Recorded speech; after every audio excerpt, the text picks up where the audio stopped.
All right, I'm gonna use this video to test some of the features on here and make sure that they're working correctly. Uh, I'm hoping for some way to share my desktop screen because I want to use Livestream to show people my computer programs. Uh, okay, if anybody's on chat and can show me how to share my desktop screen, if that's even possible, or if it's not, leave a comment. Uh, I'm going to test the chat feature now. Test. Can anyone see this text? Okay, I have one viewer, but I'm not sure if that's including myself. Uh, there's a send feedback button. Let's give that a try. Have feedback. We'd love to hear it. Please ensure sensitive information. Include screenshot. Cool. Okay. Testing.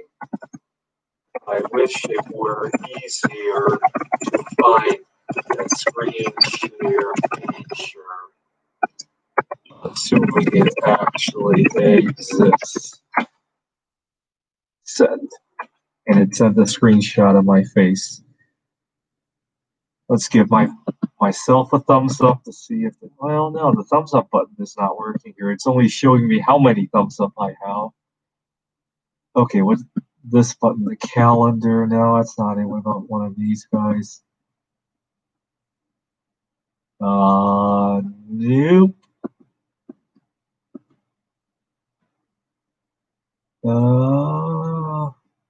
Send feedback. Okay, none of the other buttons do anything. Stream webcam manage. Classic streaming. None of those buttons do anything. What about over here on the right hand side? The live chat participants. Oh, it's only myself. Okay. Toggle timestamp pop out chat. That's not what I want. Come on. Collapse menu. Switch account. No, that's the standard window.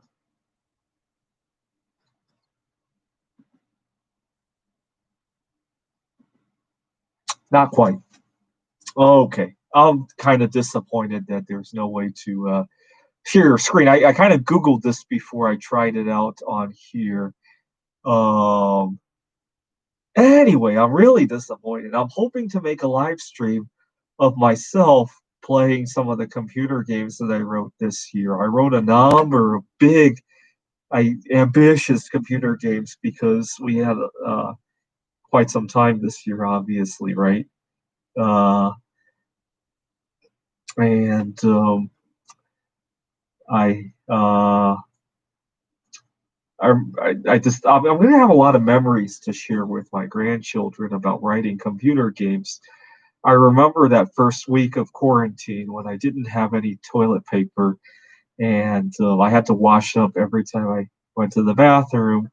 But it gave me a lot of inspiration as I was washing. Because when you're pooping, you tend to think about a number of ideas, right? Now, oh, I have no toilet paper. I got to go into the shower to wash. And now you have a continuation of all the ideas that you were thinking of when you were sitting on the toilet. And I ended up writing a backgammon computer AI for playing backgammon. It turned out pretty strong, actually. I'm going to enter that into the Computer Olympiad this year. I hope I'm the number one backgammon game so far. The XG guy shows up. It's going to be virtual this year, unfortunately. We postponed it a couple of times, and now it looks like quite a few people cannot travel to where it was going to be held. There's some travel restrictions. It's the first week of October.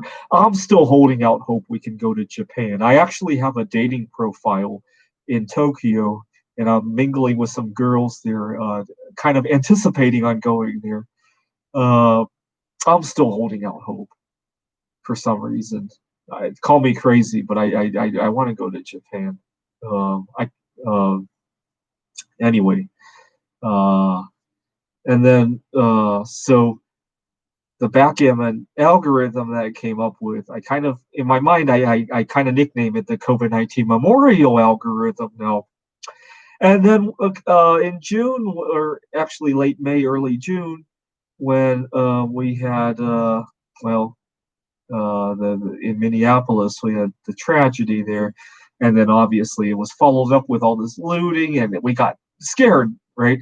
Um, During the whole COVID-19 situation, I was still going outside to exercise, but when we were looting and all that, and quite a few buildings in Seattle were destroyed, I hid out in my home for 3 days until I realized that, well, I that's not healthy either, and I went out. So during the 3 days, I wrote an algorithm for Rummikub, and now in my mind, I nicknamed that algorithm the George Floyd Memorial uh, game. Right. So there's a COVID-19 and a George Floyd Memorial game that I wrote this year that I hope to compete and enter into the Computer Olympiad. Unfortunately, it from the looks of it, we won't be going to Japan. I still am holding out hope that I'll be able to go to Japan. I don't know why. It's early October. I'm kind of fatigued with everything. I'm hoping they'll come up with the immunity passport idea where people who are actively immune to COVID-19 can go out. Um, Hopefully, even then, that's probably going to take weeks, if not months, to pass. Right? We've been talking about that. Good luck getting Congress to agree on anything. Right? Look at how long they've delayed that second stimulus check uh, and the unemployment benefits and all that. I'm not too worried about that. I mean, I'm financially okay, but I at the beginning of the whole lockdown, I was so worried that I would be mentally unstable that I actually composed quite a few letters to just in case something were to happen to me. I saved them onto my hard drive. I actually had a special folder, please start here, important letters to family members. And I composed a letter to my parents, my grandparents, well, I still like to go visit my old professors at Rochester Institute of Technology where I worked on my PhD. And then I composed a letter to my girlfriend. Funny thing is, we broke up during COVID-19. And I thought that if I lost it and uh, I took my life or something, right? Or maybe I have a history of getting into car accidents, and COVID-19 made me very unstable. And I wanted to make sure that people had a final letter that they could read. And so I composed quite a few letters. But then I realized that that way of thinking was probably not right, so I deleted all those letters, and I feel a whole lot better now. I think it was almost 3 months ago now when I deleted the. I wrote the letters in March, and I deleted them sometime after. I think it was before George Floyd, actually. So I think I've been doing pretty okay. Now I actually am optimistic about going to Japan. Uh, Funny thing is, I used to have a big fear of flying. Uh, I'm not sure how I'll feel about flying when I'm worried about COVID-19. I'm not sure how immunity to COVID-19 works. The way I see it, either I'm immune to COVID-19 or I recovered from COVID-19 so well that I'm not even sure when I had it. If I can recover from it once, maybe I can recover from it again. So either way, I'm hoping for the immunity passport, but then we've been talking about that for so long now. Um, anyway, um, either way, I'll have a fun time, even if it's virtual. Uh, One thing I won't like about the virtual conference is that it will be held at nighttime for me, and I love being able to do my webcams outdoors. I talked about this in my last video. It won't go so well if it happens at nighttime for me because it's in Japan, and it's in October where we don't have so many daylight hours anymore. Um, that's the only downside of it. Uh, hopefully by then things will be a little bit more relaxed. I'll probably have some Halloween decorations. Um, who knows? Who knows? Um, I wonder what Halloween is going to be like. I remember shortly after 9/11, everybody got worried that our neighbors would put cyanide into Halloween candy. Nobody went trick or treating. Um, I wonder what it'll be like this year. I started to see some Halloween kind of themes when I went to the grocery store earlier today, but I don't see it going too well. Uh, my first year moving out of my parents' home, I was living in a house and I gave people baking chocolate, dark baking chocolate, just like this one. It used to come in small squares before they made this bullshit easy break bar as an excuse to shrink the packaging.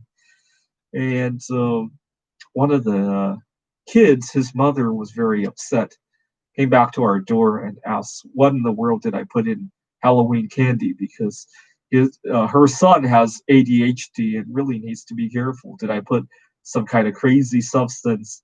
And I said, "No, this is baking chocolate." She was still very irate, saying that how could I do this to her kid? I made her worry about that. And I had just started eating healthier that year, and I joked. I probably shouldn't have been joking, but I joked to his mother that you might want to be worried about the other neighbors because they're giving him poison, sugar, and I'm probably the only house in the neighborhood not giving the kids poison. And his mother got very defensive about that because she realized I was telling the truth, but at the same time, she didn't want to admit that she was allowing her son to eat poison. So she got very defensive about that remark and said some pretty nasty things. But at the same time, she realized that I was right. And so it was very awkward. Uh, I guess I guess we got an early start to Halloween. Now that everybody has to put on protective equipment, gloves, masks, and all that. Uh, so every day's Halloween in 2020, it seems like anyways. So that's all right. Anyways, unfortunately, I couldn't find screen share. I'm going to look into that. But I'll have a good night for the rest of tonight.